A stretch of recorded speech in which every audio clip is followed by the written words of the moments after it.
सुपना अपने छोटे से घर में अपनी देवरानी नेहा और बोली सी सास सुमित्रा के साथ रहा करती थी। सुपना और उसका घराना एक मिडिल क्लास का था, पर नेहा को दावत देना और दावत पर जाना बहुत पसंद था। ऐसे ही एक दिन, दीदी आज माँ जी की तबीयत पहले से काफ़ी ठीक लग रही है ना। लास्ट टाइम मेरी शादी में ही दावत हुई थी, क्यों ना आज घर में कुछ मेहमानों को बुलाकर दावत की जाए। नेहा, रोज रोज दावत नहीं की जाती। घर में जब कोई मेहमान आता है या कोई खुशी होती है तब दावत की जाती है। तुम जानती हो ना अपने घर के हालात। पर दीदी काफ़ी वक्त हो गया है दावत को तो। नेहा, तुम कोई छोटी बच्ची नहीं हो, इस घर की बहू हो।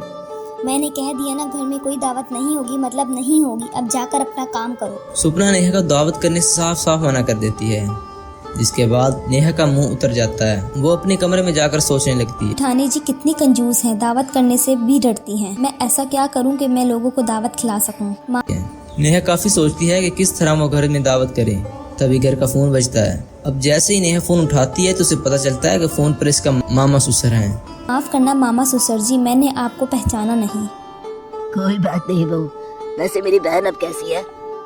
अगर मैंने मामा ससुर जी को बता दिया कि मम्मी जी अब ठीक हैं तो वो नहीं आएंगे, और अगर मामा ससुर घर नहीं आए तो दावत नहीं होगी। एक काम करती हूँ, इनसे झूठ बोल देती हूँ कि मम्मी जी की तबीयत काफ़ी ख़राब है। मैं आपको क्या बताऊँ मामा जी, वो क्या है ना, मम्मी जी की तबीयत ठीक ही नहीं हो रही। क्या मेरी बहन की तबीयत इतनी ज्यादा खराब है? अब तो मुझे अपनी बहन से मिलने के लिए आना ही पड़ेगा। बहू, मेरी बहन को बता देना मैं कल ही उनसे मिलने आ रहा हूँ। नेहा बहुत खुश हो जाती है और फोन रखकर अपनी जेठानी के पास जाती है और मामा ससुर के घर आने की बात बताती है। कल मामा ससुर घर आ रहे हैं माँ जी को देखने। अब तक राजू जी ने और अशफक ने शहर से पैसे भी नहीं भेजे, घर में राशन भी नहीं है, कल इन्हें क्या खिलाएंगे। तुम दीदी कुछ ना कुछ तो करना ही पड़ेगा। घर में मेहमान आ रहे हैं, वो भी मामा ससुर। अगर इन्हें ढंग का खाना नहीं दिया तो वो क्या सोचेंगी, इनकी बहन की बहू कैसी है जिन्होंने इनका अच्छे से इस्तकबाल भी नहीं किया। सुपना नेहा की बात पर सोचने लगती है। वो अपने शोहर को फोन करके कुछ पैसे भेजने के लिए कहती है। राजू कुछ पैसे उधार लेकर सुपना को भेज देता है और सुपना इन्हीं पैसों से घर का राशन ले आती है।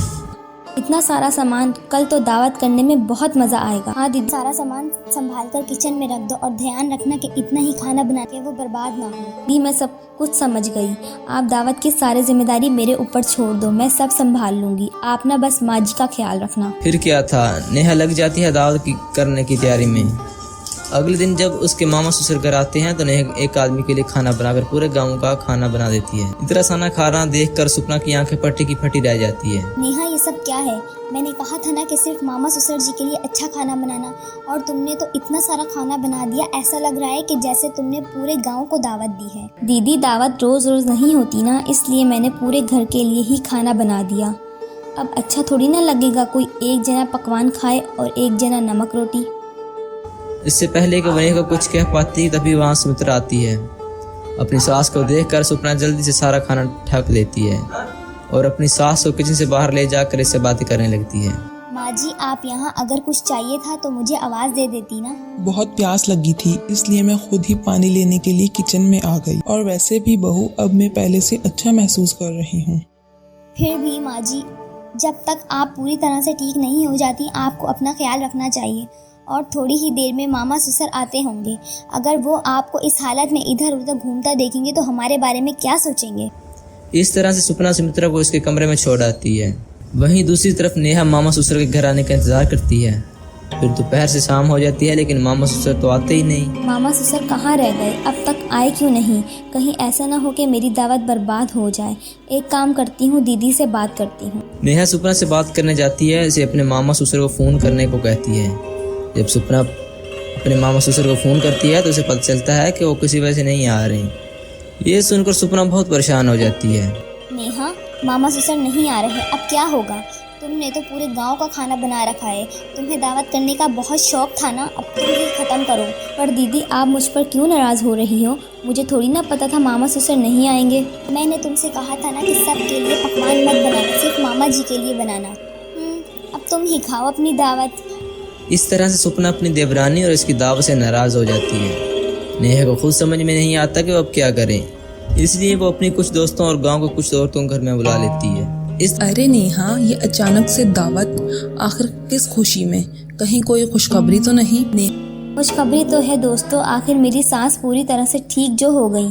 तुम्हें पता है मैंने अपनी सांस के लिए मन्नत मांगी थी कि मेरी सांस ठीक हो जाएगी तो मैं दावत करूंगी। आखिर बहू किसकी है?